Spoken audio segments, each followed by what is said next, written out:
your reverence.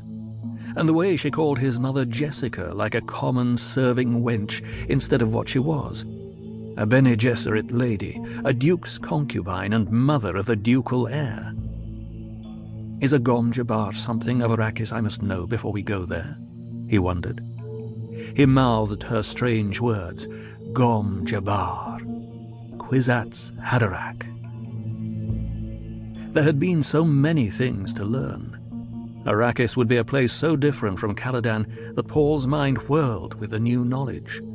Arrakis, Dune, desert planet. Thufir Hawat, his father's master of assassins, had explained it.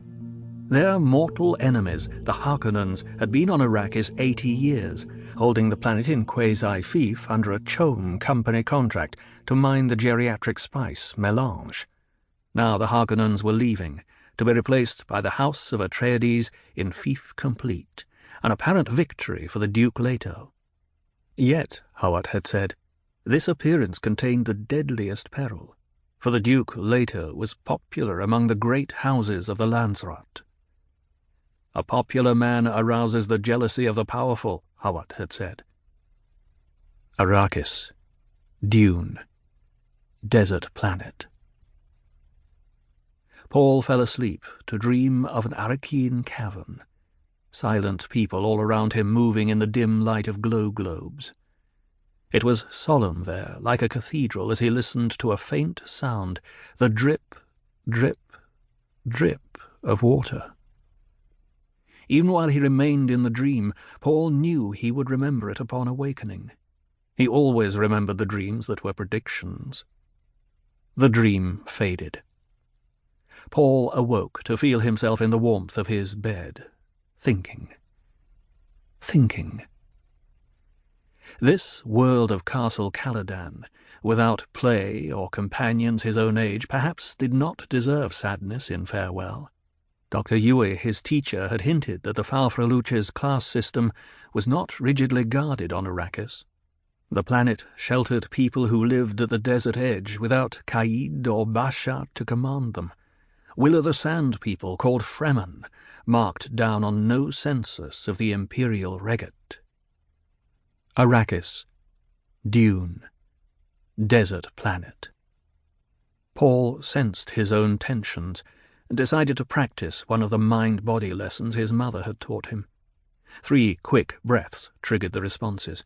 He fell into the floating awareness, focusing the consciousness, aortal dilation, avoiding the unfocused mechanism of consciousness, to be conscious by choice, blood enriched and swift flooding the overload regions. One does not obtain food, safety, freedom by instinct alone. Animal consciousness does not extend beyond the given moment, nor into the idea that its victims may become extinct. The animal destroys and does not produce. Animal pleasures remain close to sensation levels and avoid the perceptual.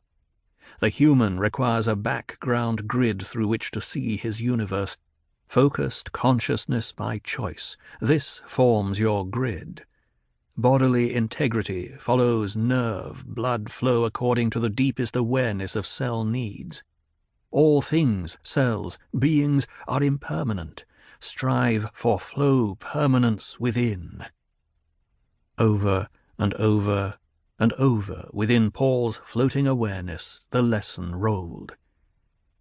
When dawn touched Paul's windowsill with yellow light, he sensed it through closed eyelids, opened them, hearing then the renewed bustle and hurry in the castle, seeing the familiar patterned beams of his bedroom ceiling. The hall door opened, and his mother peered in, hair like shaded bronze held with black ribbon at the crown, her oval face emotionless, and green eyes staring solemnly. "You're awake. Did you sleep well?" "Yes." He studied the tallness of her, saw the hint of tension in her shoulders as she chose clothing for him from the closet racks. Another might have missed the tension, but she had trained him in the Bene Gesserit way, in the minutiae of observation. She turned, holding a semi-formal jacket for him. It carried the red Atreides hawk crest.